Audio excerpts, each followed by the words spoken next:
Hello everyone, कैसे हो आप सभी लोग। आई होप आप बहुत अच्छे होंगे और अच्छे से तैयारी भी कर रहे होंगे। सो आज मैं आपके लिए लेके आई हूँ current affair for the month of January and this is part 2। अगर आपने इसका पार्ट 1 नहीं देखा है तो आई बटन पे जाके आप क्लिक कर सकते हैं। एंड यहाँ पे एक और चीज जो मैं आपको कहना चाहूंगी दैट इज कि हमने आज पैटर्न इसका चेंज किया है। पहले एमसीक्यूज हम लेके आया करते थे आपके लिए, आज हमने डिटेल न्यूज बनाई है बिकॉज एसबीआई क्लर्क का जो पेपर था उसमें डिटेल में आपका इन्फॉर्मेशन पूछा गया था, राइट। तो इसी वजह से हमने पैटर्न चेंज किया है। Please let us know in the comment section कि आपको पुराना पैटर्न अच्छा लगा था या नया वाला, ठीक है। एंड इस लेक्चर की जो पीडीएफ है वो हम शेयर करेंगे हमारे टेलीग्राम चैनल पे, जिसका लिंक हमने डिस्क्रिप्शन बॉक्स में दिया हुआ है, आप डाउनलोड कर सकते हैं, ठीक है। सो चलिए स्टार्ट करेंगे। सो पहले आपकी न्यूज यहाँ पे है, प्रेसिडेंट ऑफ इंडिया जो द्रौपदी मुर्मू जी हैं, इनका विजिट था अभी राजस्थान में कुछ दिनों पहले 3 to 4 जनवरी को। तो यहाँ पे उन्होंने बहुत सारे प्रोजेक्ट्स का इनॉग्रेशन किया था, साथ में फाउंडेशन स्टोन भी रखा था। तो उन्हीं के बारे में देखते हैं। तो इन्होंने जयपुर का जो राजभवन था वहां पे संविधान उद्यान जो है वो उसका इनॉग्रेशन किया था, साथ में मयूर स्तंभ, नेशनल फ्लैग पोस्ट, स्टैच्यू यहाँ पे 2 इन्होंने इनॉग्रेट किए थे, एक महात्मा गांधी जी का था एंड दूसरा था आपका महाराणा प्रताप जी का, ठीक है। नेक्स्ट यहाँ पे इन्होंने वर्चुअली इनॉग्रेट किया था transmission system solar energy zone का राजस्थान में। एंड इन्होंने यहाँ पे फाउंडेशन स्टोन रखी थी 1000 मेगावाट कैपेसिटी के बीकानेर सोलर प्रोजेक्ट की, जो आपका सतलुज जल विद्युत निगम का प्रोजेक्ट है। एंड यहाँ पे इसका बजट जो है दिया गया है वो है आपका 5492 करोड़ का, ठीक है। एंड यहाँ पे ये जो प्रोजेक्ट है वो बनके तैयार होगा आपका 2024 तक, मार्च 2024 तक ये बनके रेडी हो जाएगा, ठीक है। नेक्स्ट यहाँ पे एक कैंपेन भी इन्होंने यहाँ पे लॉन्च किया था जिसका नाम था राइज। राइज का मतलब यहाँ पे है rising India through spiritual empowerment. इसका आपको फुल फॉर्म पूछा जा सकता है, एक्रोनियम पूछा जा सकता है एग्जाम में, ठीक है।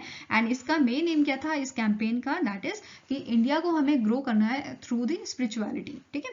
एंड लास्ट जो आपका पॉइंट है ये इंपॉर्टेंट है, यहाँ पे 18th एडिशन जो है national jamboree of Bharat scout and guides, इसका भी इनॉग्रेशन किया गया था बाय थी द्रौपदी मुर्मू जो हमारी प्रेसिडेंट है। और यहाँ पे आपको इसका प्रीवियस एडिशन के बारे में पूछा जा सकता है, क्वेश्चन बन सकता है, दैट इज इसका जो 17th एडिशन था वो कब हेल्ड हुआ था। तो 2016 में ये हेल्ड हुआ था इन दी कर्नाटका के मैसूर में इसे इनॉग्रेट किया गया था या इसको कंडक्ट किया गया था, ठीक है।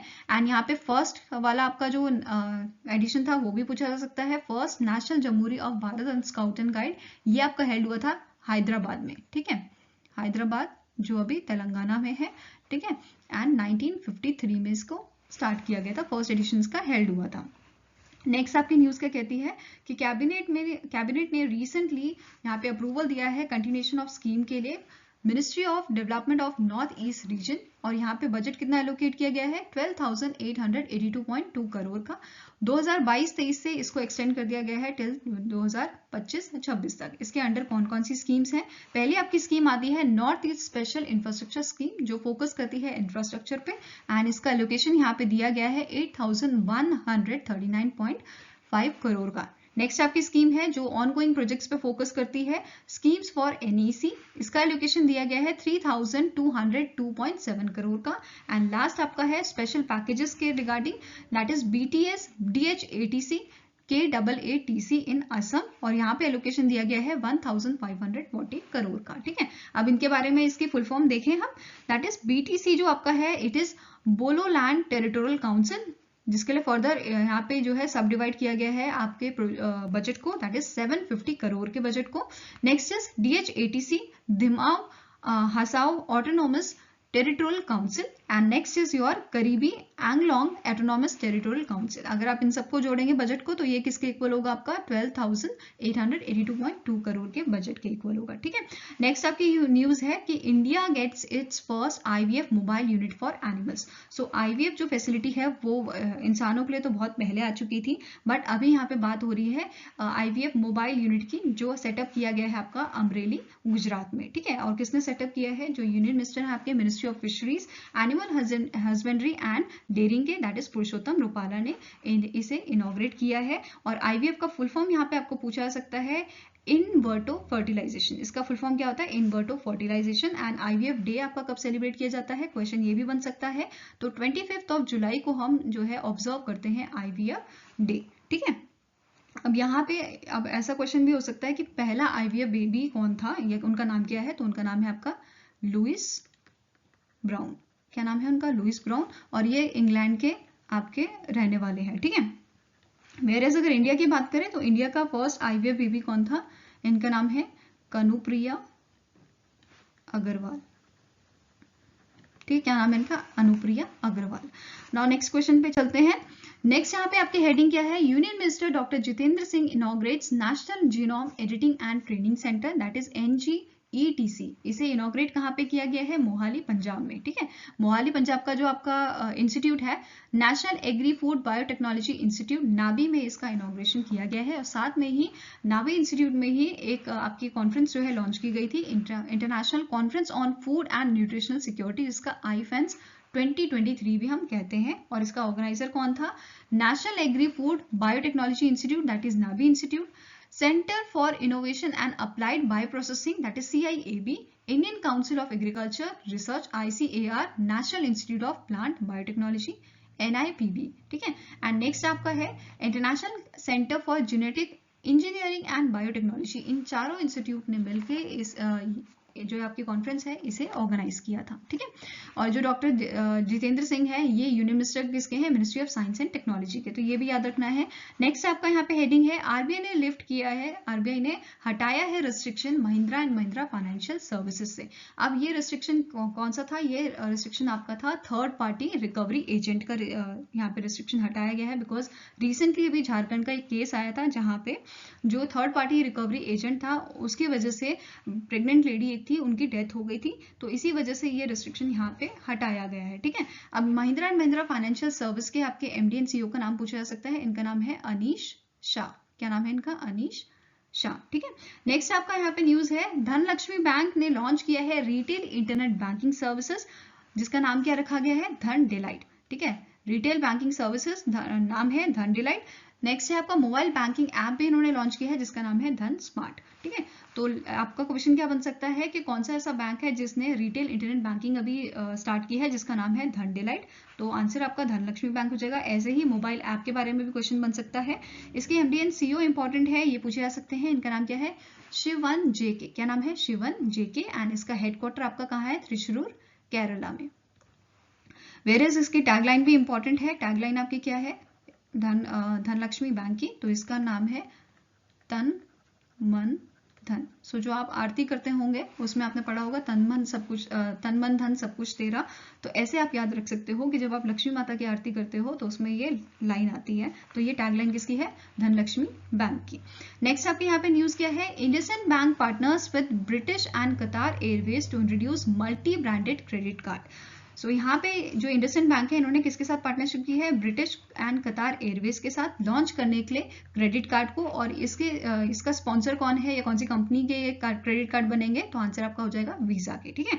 एंड इंडसइंड बैंक के MD एंड CEO कौन है, इनका नाम है सुमंत कटपलिया, एंड लास्ट ईयर ही इनका रीअपॉइंटमेंट किया गया था। नाउ नेक्स्ट आपकी हेडिंग यहाँ पे है, उड़ीसा बेस्ड अन्नपूर्णा फाइनेंस ने यहाँ पे अप्लाई किया है यूनिवर्सल बैंक लाइसेंस के लिए। अब यूनिवर्सल बैंक आप सोच रहे होंगे क्या होता है, तो आप ऐसा समझिए अगर 2 पर्सन है, ठीक है, person A and person B, तो पर्सन A जो है वो अपने प्रोडक्ट्स खरीदता है डिफरेंट शॉप्स में जाके, जैसे वेजिटेबल्स लेना होगा तो वेजिटेबल शॉप में जाएगा, देन ऐसे ही अगर शूज लेने होंगे शूज की शॉप में जाएगा, या इसको अगर कोई इलेक्ट्रॉनिक्स का सामान लेना होगा तो वो इलेक्ट्रॉनिक्स वाली शॉप में जाएगा। वेयरएज दूसरा जो B पर्सन है ये जाता है सीधा सुपरमार्केट और यहाँ से वो एक ही बारी में सारे सामान जो है वो ले लेता है, ठीक है। तो ऐसे ही यूनिवर्सल बैंक भी आपका काम करता है सुपरमार्केट की तरह, जहाँ पे जो भी आपके बैंक की सर्विसेज होती हैं, ठीक है, वो एक ही बैंक में आपको मिल जाएंगी, ठीक है। तो इस चीज के लिए अन्नपूर्णा फाइनेंस ने जो है अप्लाई किया था RBI को इसके लाइसेंस के लिए, ठीक है। अब यहाँ पे मैनेजिंग डायरेक्टर पूछे जा सकते हैं आपको अन्नपूर्णा फाइनेंस के, तो इनका नाम क्या है, गोविंदा चंद्र पटनायक। क्या नाम है इनका, गोविंदा चंद्र पटनायक, ठीक है। नेक्स्ट न्यूज आपकी है कि यहाँ पे GST रेवेन्यू जो है वो बढ़ा है, कितना बढ़ा है, 15% यहाँ पे बढ़ा है, ठीक है। तो क्वेश्चन ये बन सकता है कितना % रेवेन्यू GST का अभी बढ़ा है इन मंथ ऑफ दिसंबर 2022, ठीक है। तो आंसर आपका उस टाइम पे हो जाएगा 15%, which is equals to your 1.49 lakh crore, ठीक है। अब यहाँ पे फर्दर कौन से टैक्सेस में डिवाइड होता है, central goods and services tax that is 26,711 crore. Next is integrated goods and services tax जो आपका था 78,434 करोड़ का। Next is state goods and services tax that is 33,357 crore and cess यहाँ पे आपका था 11,005 करोड़ का, ठीक है। सो यहाँ पे आपकी नेक्स्ट हेडिंग है, इसरो ने रिसेंटली अभी माइक्रोसॉफ्ट के साथ टाई अप किया है। किस चीज के लिए टाई अप किया गया है? ताकि ये एम्पावर कर सके स्पेस टेक स्टार्टअप को इंडिया में। एंड माइक्रोसॉफ्ट के प्रेसिडेंट कौन है, इनका भी आपको पूछा जा सकता है।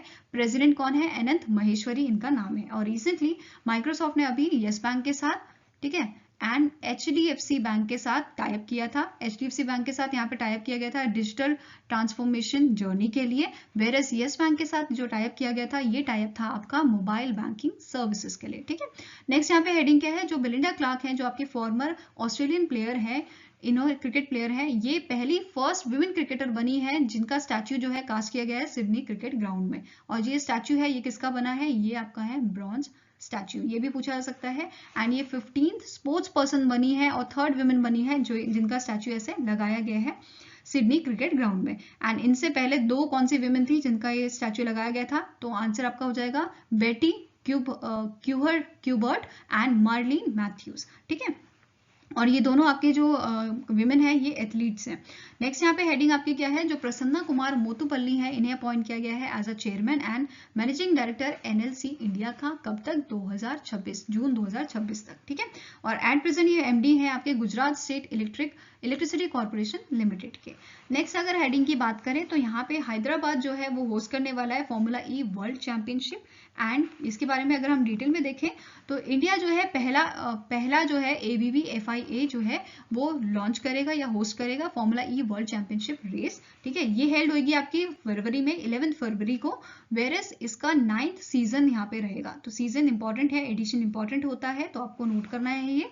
साथ में वेन्यू जो है इसका वो भी इंपॉर्टेंट है, Hyderabad street circuit alongside Hussain Sagar lake, Hyderabad Telangana. तो क्वेश्चन देखो ऐसा बनेगा, कौन सा जो आपका स्टेट है वो इसे इस चैंपियनशिप को फॉर्मूला वर्ल्ड चैंपियनशिप जो है आपकी है इसे होस्ट करने वाला है, ठीक है। तो क्वेश्चन इस टाइप से आपका बन जाएगा यहाँ पे। एंड एक और चीज, यहाँ पे 4 साल के लिए as next gen formula E ने गवर्नमेंट ऑफ तेलंगाना के साथ पार्टनरशिप की है ताकि इस टाइप की चैंपियनशिप्स होस्ट की जा सके। नेक्स्ट यहाँ पे आपका डे है, 2 डे यहाँ पे है आपके। 1 जनवरी को कौन सा डे ऑब्जर्व किया जाता है? तो global family day. And world day of war orphans आपका ऑब्जर्व किया जाता है 6 जनवरी को। तो डेज आपके कम पूछे जाते हैं बट हमें इसे याद रखना है, ठीक है। नेक्स्ट यहाँ पे क्वेश्चन जो है आपका ये रिपोर्ट के ऊपर है। तो यहाँ पे इंटरनेशनल लेबर ऑर्गेनाइजेशन जो है इन्होंने रिसेंटली एक रिपोर्ट जो है वो रिलीज की है। इस रिपोर्ट का नाम क्या है? Working time and working life balance around the world, ठीक है। अब इस रिपोर्ट में इन्होंने क्या मेंशन किया था? दैट इज कि जो आपके 1/3 मतलब 33 कितना परसेंट हो गया? ये 33.3% ऑफ वर्कफोर्स जो ऐसी है आपकी वो more than 48 hours per week जो है वो काम करती है। वेयरएज आपकी जो 20%, 1/5 आपका क्या होता है? 20% होता है। 20% ऑफ ग्लोबल फोर्स जो आपकी है वो short hours of less than 35 per week जो है वो काम करती है, ठीक है। अब यहाँ पे इंटरनेशनल लेबर ऑर्गेनाइजेशन के आपके डायरेक्टर जनरल पूछे जा सकते हैं, हेडक्वार्टर इसका पूछा जा सकता है। तो हेडक्वार्टर कहाँ है? जिनेवा स्विट्जरलैंड में। और डायरेक्टर जनरल इसके हैं एट प्रेजेंट गिलबर्ट फोसुन हुंगबो, ठीक है। आई होप ये क्लियर होगा आपको। नेक्स्ट यहाँ पे आपका हेडिंग क्या है? India's biggest hockey stadium was inaugurated in Odisha. So Odisha के जो आपका राउरकेला है वहां पे ये स्टेडियम जो है वो इनॉग्रेट किया है। किसने? जो CM है ओडिशा के नवीन पटनायक जी, उन्होंने। एंड इस स्टेडियम का नाम रखा गया है Birsa Munda international hockey stadium, जिसकी कैपेसिटी जो है वो अराउंड है आपकी 21,000 की। एंड यहाँ पे बजट जो दिया गया है इसके लिए 146 करोड़ का दिया गया है, ठीक है। अब यहाँ पे इसके नाम की अगर हम बात करें तो बिरसा मुंडा जी जो है ये फ्रीडम फाइटर थे इंडिया के, जिनका बर्थ एनिवर्सरी हम 15 नवंबर को सेलिब्रेट करते हैं as a Birsa Munda day, या फिर आप बोल सकते हो एज अ जनजाति गौरव दिवस। एंड जो जनजाति गौरव दिवस था इसे हमने 2021 में पहली बार सेलिब्रेट किया था, ठीक है। अब इस स्टेडियम के इनॉग्रेशन के साथ साथ यहाँ पे वर्ल्ड कप विलेज भी जो है इनॉग्रेट किया गया है। बेसिकली यहाँ पे जो टीम्स होंगी उनको ये स्टे के लिए यहाँ पे ये विलेज इनॉग्रेट किया गया है, ठीक है। साथ में ही यहाँ पे मो बस सर्विस या माई बस सर्विस जो है वो लॉन्च की गई थी ताकि पूरा ट्रांसपोर्टेशन का काम जो है टीम्स का वो इन सर्विसेज के द्वारा किया जाएगा, ठीक है। नेक्स्ट यहाँ पे एक बुक भी लॉन्च की गई थी जिसका नाम है ओडिशा रे हॉकी या हॉकी इन ओडिशा, जिस बुक में बताया गया है कि ओडिशा का क्या रोल रहा है हॉकी को प्रमोट करने के लिए, ठीक है। एंड इस बुक को पब्लिश किया था school and mass education department ने। अब यहाँ पे एक और चीज जो इंपॉर्टेंट है दैट इज ओडिशा में अभी जो है 15th एडिशन चल रहा है किसका? International hockey federation men's hockey world cup का, ठीक है। और इसके ऑफिशियल पार्टनर आपको पूछे जा सकते हैं। ऑफिशियल पार्टनर कौन है? दैट इज एक आपके हैं टाटा स्टील, ठीक है। एंड सेकंड पार्टनर इसके कौन है? रुंगटा मैं यहाँ पे लिख देती हूँ रुंगटा सन्स, ठीक है। इनकी अभी यहाँ पे ऑफिशियल पार्टनरशिप है एंड अभी रिसेंटली इंटरनेशनल हॉकी फेडरेशन के साथ जो JSW है उन्होंने भी यहाँ पे एक टाई अप किया था, ठीक है। अब यहाँ पे नेक्स्ट हेडिंग की तरफ चलते हैं। तो RBI ने रिसेंटली अभी सेलेक्ट किए हैं 6 firm under the 4th cohort of regulatory sandbox to test anti fraud solution. तो जैसे आपको इसकी हेडिंग से समझ आ रहा है, यहाँ पे बात हो रही है टेस्ट करने के लिए एंटी फ्रॉड सॉल्यूशंस की। तो यहाँ पे देखो 9 फॉर्म से एप्लीकेशन मिली थी, जिसमें से 6 फॉर्म्स को यहाँ पे सेलेक्ट किया गया है under the 4th cohort of regulatory sandbox. तो अभी हम पहले समझते हैं रेगुलेटरी सैंडबॉक्स क्या है, ठीक है। तो आप ऐसा समझिए, फॉर एग्जाम्पल कोई बिस्किट की कंपनी है, उसे लॉन्च करना है बिस्किट, तो सबसे पहले क्या किया जाता है, एक सैंपल तैयार किया जाता है। उस सैंपल को एक्सपर्ट की जो कमिटी होती है वो चेक करती है, अगर सब कुछ ठीक होता है तब जाके उसे मार्केट में लॉन्च किया जाता है, उस बिस्किट्स को या उस ब्रांड को लॉन्च किया जाता है। ऐसे ही यहाँ पे वो कमिटी, वो एक्सपर्ट पैनल जो है वो है आपका रेगुलेटरी सैंडबॉक्स। ये आपका चेक करता है सारे जो भी प्रोडक्ट्स इन कंपनी ने लॉन्च किए हैं, ठीक है। ये कंपनी ने जो भी प्रोडक्ट लॉन्च किए हैं उसका टेस्टिंग कौन करेगा, रेगुलेटरी सैंडबॉक्स। अगर ये टेस्ट पास हो जाता है उसके बाद ही इसे मार्केट में या यूज में लाया जाएगा, ठीक है। अब ऐसे ही यहाँ पे जैसे 4 कोहॉर्ट की बात हो रही है, इससे पहले 3 कोहॉर्ट जो है वो ऑलरेडी आपके हो चुके हैं जिनकी थीम इंपॉर्टेंट है, ठीक है। तो पहला जो आपका कोहॉर्ट था उसकी थीम क्या थी, आपकी रिटेल पेमेंट, ठीक है। सेकेंड हुआ था उसका आपकी थीम थी cross border payment and third वाले की थीम थी MSME लेंडिंग, ठीक है। वेरएज फोर्थ की थीम आपकी क्या है, prevention and mitigation of financial frauds, ठीक है। एंड यहाँ पे 5th को भी लॉन्च कर दिया गया है, ठीक है, अनाउंसमेंट कर दी गई है 5th की भी, एंड इसकी थीम क्या है, न्यूट्रल। नाउ यहाँ पे अगर हम प्रोडक्ट्स की बात करें इन 6 कंपनी की, इनका यहाँ पे मैंने जो ब्रैकेट्स में है ये सारे आपके हेडक्वार्टर्स हैं, तो ये भी आप याद रखिएगा। भवन साइबरटेक जिसका प्रोडक्ट क्या है आपका RT360 real time monitoring system. Next is Crediwatch information analytics जिसका प्रोडक्ट है Crediwatch EWS। Ensage software private limited जिसका प्रोडक्ट आपका है ट्राइडेंट FRM। HSBC का कोलैबोरेशन यहाँ पे हुआ था विम्बो के साथ, जिसका हेडक्वार्टर कहाँ पे है, मुंबई महाराष्ट्र में। एंड नेप ID साइबरसेक ये कंपनी है जिसका प्रोडक्ट है नेप ID fraud filter layer. And last is trusting social product, trusting social CI and AV जिसका हेडक्वार्टर आपका कहाँ पे है, it is located in Mumbai Maharashtra. Now next heading की अगर हम यहाँ पे बात करते हैं तो RBI ने यहाँ पे लॉन्च किया है मिड टर्म स्ट्रैटेजी फ्रेमवर्क जिसका नाम क्या रखा गया है, उत्कर्ष 2.0। इससे पहले भी एक वर्जन यहाँ पे लॉन्च किया गया था जिसका नाम क्या था, उत्कर्ष 2022, जो यूज में लाया गया था 2019 से 2022 तक, ठीक है। नाउ यहाँ पे ये इसे लॉन्च किया गया है 2023 से 2025 तक के लिए, और इसे लॉन्च किसने किया है, जो गवर्नर है RBI के जिनका नाम है शक्तिकांता दास, ठीक है। और यहाँ पे इनके 6 जो है विजन है, कौन कौन से विजन है देखते हैं। Excellence in performance and its function, strengthen trust of citizen and institution in the RBI। Third आपका है enhance resilience and significance in national and global roles, transparent, accountable and ethics driven international governance. And fifth is best in class and environment friendly digital and physical infrastructure. And last is innovative, dynamic and skilled human resources. So I hope ये clear होंगे आपको। Next यहाँ पे आपकी heading है best performing global airport of 2022। अभी recently serum जो आपकी ऑर्गेनाइजेशन है, जो एविएशन एंड एनालिटिक ऑर्गेनाइजेशन है आपकी, इन्होंने एक लिस्ट निकाली है best performing global airport of 2022। तो यहाँ पे देखते हैं इस लिस्ट में पहला नंबर किसका है, ये जापान का एयरपोर्ट है जिसका नाम है हेनिडा एयरपोर्ट। सेकंड नंबर पे इंडिया का केपेगौड़ा इंटरनेशनल एयरपोर्ट है आपका। Third is Salt Lake City international airport. And 7th number पे Indira Gandhi international airport. Whereas 11th number पे यहाँ पे जो छत्रपति शिवाजी एयरपोर्ट है उसका रैंक आया था। एंड यहाँ पे जो नोट करने वाली चीज है दैट इज सीरम का आपका हेडक्वार्टर जो है वो पूछा सकता है, जो यूनाइटेड किंगडम में है। एंड साथ में ही सीरम ने सीरम प्लैटिनम अवार्ड जो है वो दिया है US की एयरलाइन को जिसका नाम है डेल्टा एयरलाइन, ठीक है। और जो ग्लोबल ऑपरेशन है उसमें अच्छा परफॉर्म करने के लिए उनको ये अवार्ड दिया गया है। नेक्स्ट आपकी हेडिंग क्या है, M Pranesh becomes the India 79th chess grandmaster. जो एम प्रणेश है ये बिलोंग करते हैं आपके तमिलनाडु से, एंड ये तमिलनाडु के 28th ग्रैंड मास्टर बने हैं, और ये इंडिया के 79th ग्रैंड मास्टर जो है ये बने हैं आफ्टर विनिंग दी रिल्टन कप जो आपका स्टॉकहोम स्वीडन में हेल्ड हुआ था। अगर हम बात करें 78th ग्रैंड मास्टर की इंडिया के, तो इनका नाम क्या है? कौस्तभ चैटर्जी। ठीक है, क्या नाम है? कौस्तभ चैटर्जी। नाउ नेक्स्ट आपकी हेडिंग क्या है? Axis bank joins hand with the fintech firm open. तो अभी रिसेंटली एक्सिस बैंक ने फिनटेक कंपनी ओपन के साथ यहाँ पे लॉन्च किया है digital current account for business. ठीक है, बिजनेस के लिए यहाँ पे डिजिटल करंट अकाउंट इन्होंने ओपन किया है। और यहाँ पे जो एक्सिस बैंक है, ये पहला एक्सिस बैंक की पहली ऐसे ये कोलैबोरेशन है फिनटेक फर्म के साथ, जहाँ पे फुली डिजिटल करंट अकाउंट का काम किया जाएगा। ठीक है, बेसिकली यहाँ पे जो केवाईसी भी होगी वो भी यहाँ पे ऑनलाइन की जाएगी। अब ओपन जो है आपका फिनटेक कंपनी है, इसके एमडी एंड सीईओ कौन है? इनका नाम है अनीश अच्युतन। ठीक है, क्या नाम है? अनीश अच्युतन। वेरेस आपके एक्सिस बैंक के सीईओ कौन है? एमडी एंड सीईओ, इनका नाम क्या है? अमिताभ चौधरी। ठीक है, नाउ नेक्स्ट आपके यहाँ पे हेडिंग है Cuban social worker Aleida Guevara receive the first K R Gouriamma national award. So जो ये अवार्ड है, ये कौन सी ऑर्गेनाइजेशन जो है वो देती है? तो केआर गौरियम्मा ऑर्गेनाइजेशन जो है, फाउंडेशन जो है, वो इस अवार्ड को देती है in memory of communist leader K R Gouriamma. ठीक है, एंड जो एलिडा गुवेरा है, ये एक आपके ह्यूमन राइट एडवोकेट भी हैं और साथ में ये एमएलए भी रह चुके हैं केरला लेजिस्लेटिव असेंबली के।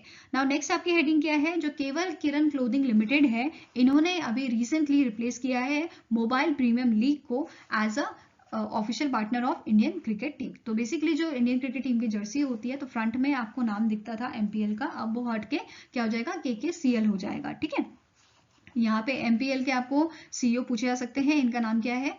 श्रीनिवास किरण। ठीक है, क्या नाम है इनका? श्रीनिवास किरण। वेरेस अगर हम चेयरमैन की बात करें केवल किरण क्लोथिंग लिमिटेड की, तो इनका नाम क्या है?